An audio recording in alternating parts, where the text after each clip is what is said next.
आग लगने से अफरा तफरी मच गई। आग तुगलकाबाद गांव की झुग्गियों में लगी थी। एक के बाद एक सिलेंडर फटने से आग तेजी से फैली। इस हादसे में 200 से ज्यादा झुग्गियां और गोदाम जलकर खाक हो गए। दमकल की 30 गाड़ियां मौके पर पहुंची थी और काफी मशक्कत के बाद आग पर काबू पाया जा सका।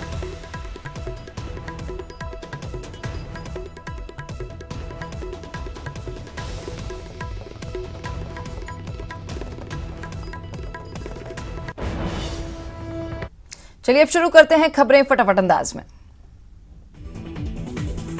WHO ने कोरोना संक्रमित मरीजों के लिए हाइड्रोक्सी क्लोरोक्विन के इस्तेमाल पर बैन लगा दिया है। WHO का कहना है कि वो ये फैसला उस रिपोर्ट के आधार पर ले रही है जिसमें दावा किया गया है कि कोरोना संक्रमित मरीजों के लिए हाइड्रोक्सी क्लोरोक्विन के इस्तेमाल से कोरोना के मरीजों की मौत की संभावना बढ़ जाती है। लॉकडाउन के चलते आने वाली परेशानियों के बावजूद सरकारी एजेंसियों ने इस साल अब तक गेहूं की बम्पर खरीदारी की है। खाद्य मंत्रालय के आंकड़ों के मुताबिक 24 मई तक 341.56 लाख मीट्रिक टन गेहूं की खरीद हो चुकी है, जो पिछले साल से ज्यादा है। रक्षा क्षेत्र में स्वदेशीकरण की दिशा में भारतीय वायुसेना एक और बड़ा कदम उठाने जा रही है। बुधवार को स्वदेशी फाइटर जेट LCA तेजस की दूसरी स्क्वाड्रन कोयम्बटूर के करीब सुलूर में शुरू होने जा रही है। देश में जारी कोरोना वायरस के प्रकोप के बीच कांग्रेस ने सरकार से लोगों के खाते में 10,000 रुपए डालने की मांग की है। कांग्रेस ने कहा कि कोविड-19 संकट के चलते लोगों के मुद्दे को उठाने के लिए पार्टी 28 मई को राज्यों में एक ऑनलाइन अभियान चलाएगी। पीएम मोदी की घोषणा के मुताबिक केंद्र सरकार ने पश्चिम बंगाल को 1,000 करोड़ रुपए जारी किए हैं। चक्रवात अम्फान की वजह से हुए नुकसान का आकलन करने के लिए केंद्रीय टीम जल्द ही राज्य का दौरा करेगी। उत्तर प्रदेश की योगी सरकार ने अलग अलग प्रदेशों से लौटे प्रवासियों को रोजगार देने के लिए प्रवासी कमीशन का गठन किया है। मुख्यमंत्री योगी आदित्यनाथ ने कहा कि उत्तर प्रदेश के प्रवासियों को रोजगार देने के इच्छुक अन्य राज्यों को यूपी सरकार की मंजूरी लेनी होगी।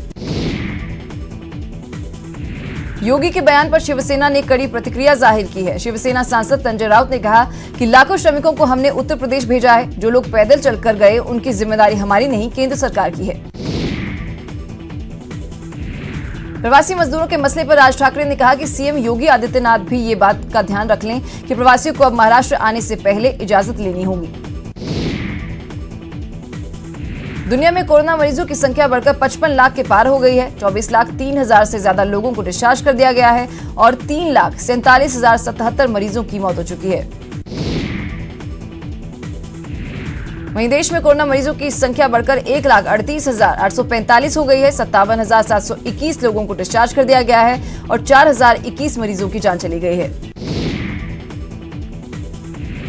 महाराष्ट्र में कोरोना मरीजों की संख्या बढ़कर 50,231 हो गई है। 14,600 लोगों को डिस्चार्ज कर दिया गया है और 1,635 लोगों ने अपनी जान गंवा दी है।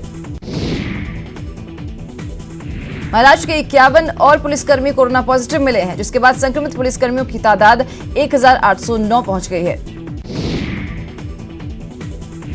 गुजरात में कोरोना मरीजों की संख्या बढ़कर 14,056 हो गई। 6,412 लोगों को डिस्चार्ज कर दिया गया है और 858 मरीजों की जान चली गई है। दिल्ली में कोरोना मरीजों की संख्या बढ़कर 13,418 हो गई है। 6,540 लोगों को डिस्चार्ज कर दिया गया है और 261 मरीजों की जान चली गई है। उत्तर प्रदेश में कोरोना मरीजों की संख्या बढ़कर 6,268 हो गई है। 3,538 लोगों को डिस्चार्ज कर दिया गया है और 161 मरीजों की जान चली गई है। राजस्थान में कोरोना मरीजों की संख्या बढ़कर 7,300 हो गई है। सोमवार को प्रदेश में कुल 272 नए केस सामने आए और अब तक 167 लोगों की जान जा चुकी है।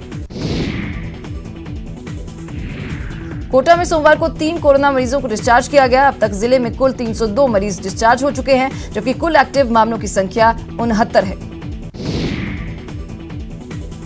सीकर में सोमवार को एक साथ 44 लोगों की रिपोर्ट नेगेटिव आई है। प्रशासन ने प्रवासियों से क्वारंटाइन के बाकी नियमों की पालना करने की अपील की है। नागौर में कोरोना का कहर बढ़ता जा रहा है। यहां 2 दिन में 95 पॉजिटिव मरीज मिले हैं। बाहर से आए प्रवासियों के चलते एक सप्ताह में करीब 150 नए पॉजिटिव केस सामने आ चुके हैं। राजस्थान में अब रोज 16,000 से ज्यादा कोरोना टेस्ट हो सकते हैं। चिकित्सा एवं स्वास्थ्य मंत्री डॉक्टर रघु शर्मा ने कहा कि इस महीने के अंत तक प्रदेश प्रतिदिन 25,000 जांच करने की क्षमता विकसित कर लेगा।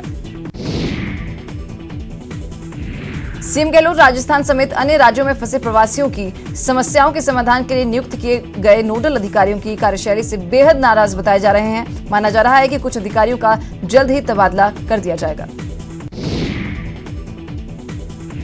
राजस्थान सरकार ने सोमवार को राज्य में पान, गुटखा, तंबाकू की बिक्री और रेड जोन में सार्वजनिक पार्कों, टैक्सी और कैब सेवा शुरू करने का फैसला किया है। कोटा में सोमवार को जिला प्रशासन ने 2 थाना क्षेत्रों के चिन्हित इलाकों में कर्फ्यू हटा दिया, जबकि गुमानपुरा थाना क्षेत्र में कर्फ्यू बढ़ा दिया गया है। चूरू में मुंबई से लौटे 17 लोगों की रिपोर्ट कोरोना पॉजिटिव आने के बाद कुल मरीजों की संख्या 40 हो गई है। 40 में से ज्यादातर मामले बाहर से घर लौटे लोगों के हैं। कोटा में कोरोना वायरस की जांच का दायरा बढ़ने लगा है। सोमवार को जिले में कुल 1037 सैंपल्स की जांच हुई, जिसमें से 8 लोग कोरोना पॉजिटिव पाए गए। कोटा के वक्फ नगर में लोगों ने ईद के मौके पर कोरोना वॉरियर्स का सम्मान किया। लोगों ने एक निजी अस्पताल के स्टाफ पर फूल बरसाए और ईद की मुबारकबाद दी। भीलवाड़ा में 12 मरीजों को कोरोना मुक्त होने पर अस्पताल से डिस्चार्ज कर दिया गया, जबकि जिले के आइसोलेशन वार्ड में अभी भी 66 मरीज भर्ती हैं और उनका इलाज जारी है। दिल्ली में फंसे हुए राजस्थानी के लिए राजौरी गार्डन से 4 बसों में 161 लोगों को रवाना किया गया। नागौर, अजमेर, बाड़मेर, भरतपुर, जयपुर और पाली के 161 लोगों में फैक्ट्रियों में काम करने वाले मजदूर और स्टूडेंट्स शामिल हैं। कोटा से 181 प्रवासी मजदूरों को राजस्थान रोडवेज की 6 बसों के जरिए घर रवाना किया गया। इस दौरान सोशल डिस्टेंसिंग का पालन किया गया और मजदूरों को जरूरी सामान उपलब्ध करवाया गया। बूंदी से 11 प्रवासी मजदूर अलीगढ़ यूपी के लिए रवाना हुए। घर जाने की खुशी मजदूरों के चेहरे पर देखने को मिली। पुलिस ने मजदूरों के लिए सारे इंतजाम किए थे। हनुमानगढ़ पूर्णिया श्रमिक स्पेशल ट्रेन बिहार के 1236 प्रवासी श्रमिकों को लेकर हनुमानगढ़ जंक्शन से रवाना हुई। रवानगी से पहले सभी श्रमिकों की स्क्रीनिंग की गई। करौली में दिवंगत हुए लोगों के परिजनों को अस्थि विसर्जन के लिए और इंतजार करना होगा। करौली से यूपी जाने वाली 3 बसों को कासगंज कलेक्टर ने संचालन की अनुमति नहीं दी है। बीकानेर के नाल सिविल एयरपोर्ट से दिल्ली के लिए विमान ने उड़ान भरी। कोरोना संक्रमण के चलते यात्रियों की सघन चेकिंग के बाद ही उन्हें बोर्डिंग पास जारी किए गए। घरेलू उड़ान की शुरुआत को देखते हुए राज्य के गृह विभाग ने एक अहम आदेश जारी कर उदयपुर, जयपुर और जोधपुर एयरपोर्ट निदेशक को केंद्रीय स्वास्थ्य मंत्रालय की गाइडलाइन के पालन करने के निर्देश दिए हैं।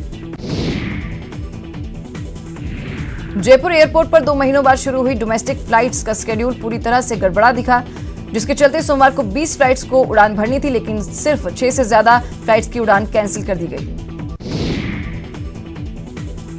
भरतपुर में कोरोना की रोकथाम के लिए लोगों ने शहर के मुख्य बाजार में स्वच्छता अभियान चलाया और सोशल डिस्टेंसिंग की अवहेलना करने वाले लोगों को इसकी पालना करने के लिए समझाया।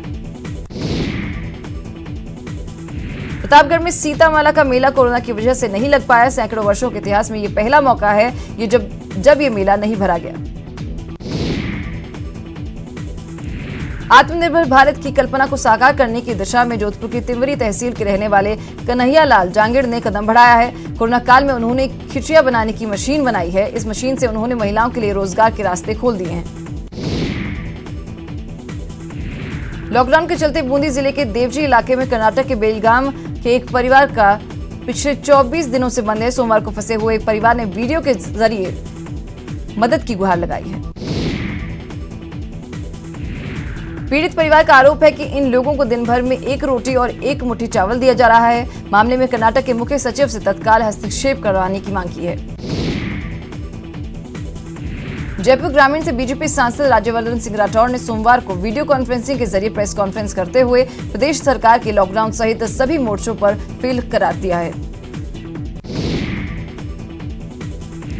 करौली में पुलिस ने पैदल गश्त कर लोगों को कोरोना के खिलाफ जागरूक किया। इस दौरान ग्रामीणों ने कोरोना वॉरियर्स पुलिसकर्मियों का साफा माला पहनाकर स्वागत किया।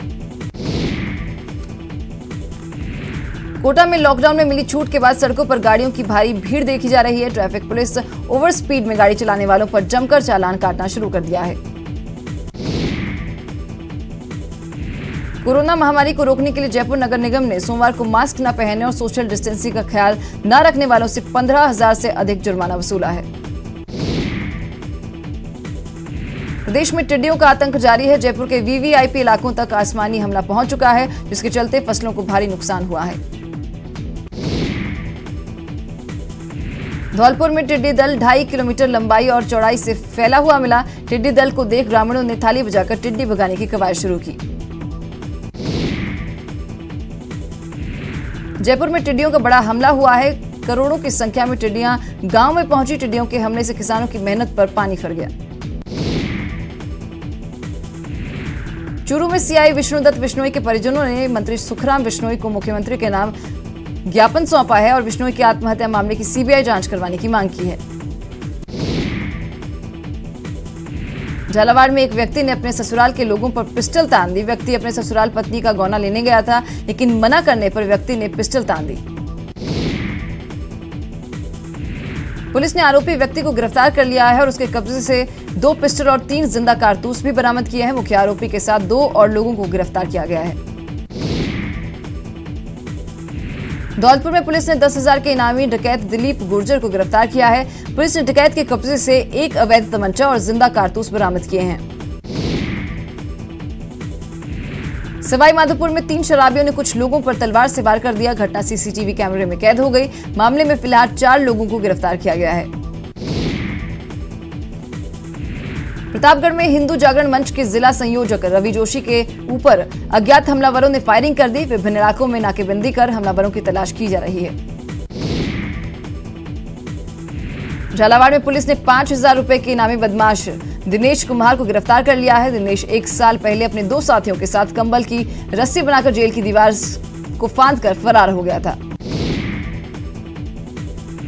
राजसमंद में एसीपी की टीम ने एक आरोपी को गिरफ्तार किया है। आरोपी परिवादी से ट्रक पर लगाए गए चालान को जमा करवाने के बावजूद ट्रक छोड़ने की एवज में रिश्वत मांग रहा था। झालावाड़ में पुलिस ने नशे के सामान के खिलाफ कार्रवाई की है। पुलिस ने 405 किलो अवैध डोडा चूरा बरामद किया है और 2 तस्करों को भी गिरफ्तार किया है। अलवर के पुलिस अधीक्षक कार्यालय के परिवाद शाखा कक्ष में अचानक शॉर्ट सर्किट की वजह से आग लग गई। आग से कंप्यूटर, सीपीयू, पंखे, टेबल, एलईडी जलकर राख हो गए। 12 के एक मोहल्ले के मकान में गैस सिलेंडर भभकने से आग लग गई, जिससे मकान मालिक मंगल सिंह का सारा सामान जलकर राख हो गया। भरतपुर के दाहना गांव के ग्रामीणों ने जंगली जानवर के भय से एक खेत में आग लगा दी। इस आग में एक युवक बुरी तरह से जल गया। जयपुर के जगतपुरा शूटिंग रेंज में अब निशानेबाजी की प्रैक्टिस शुरू हो गई है। प्रैक्टिस के दौरान सैनिटाइजेशन और सोशल डिस्टेंसिंग का पूरा ध्यान रखा जा रहा है। कोटा में संविदा कर्मियों ने वेतन बढ़ाने की मांग को लेकर प्रदर्शन किया। संविदा कर्मियों ने काली पट्टी बांधकर आक्रोश जताया। संविदा कर्मियों ने कहा, वर्तमान वेतन चलाना मुश्किल है। कोटा में विभिन्न मांगों को लेकर संविदा नर्सेस कर्मचारियों ने सीएमएचओ ऑफिस के बाहर काली पट्टी बांधकर आक्रोश जताया और मांगे पूरी नहीं होने पर कार्य बहिष्कार की चेतावनी दी। कोटा की भामाशाह मंडी में सोमवार को फिर से जिंस की खरीद फरोख्त शुरू हुई। इससे पहले 23 और 24 मई को मंडी 3 लाख बोरी जिंस आने की वजह से जाम हो गई थी। नौतपा के पहले दिन चूरू तपा 47 डिग्री से पार। चूरू विश्व का दूसरा सबसे गर्म शहर रहा। भीषण गर्मी से सड़कों पर कर्फ्यू लगा रहा। नौतपा का असर कोटा में पहले ही दिन दिखना शुरू हो गया। सोमवार को जिले का तापमान 43.6 डिग्री तक रिकॉर्ड दर्ज किया गया। चलिए यहां रुकेंगे एक छोटे से ब्रेक के लिए। ब्रेक के बाद खबरों का सिलसिला जारी है।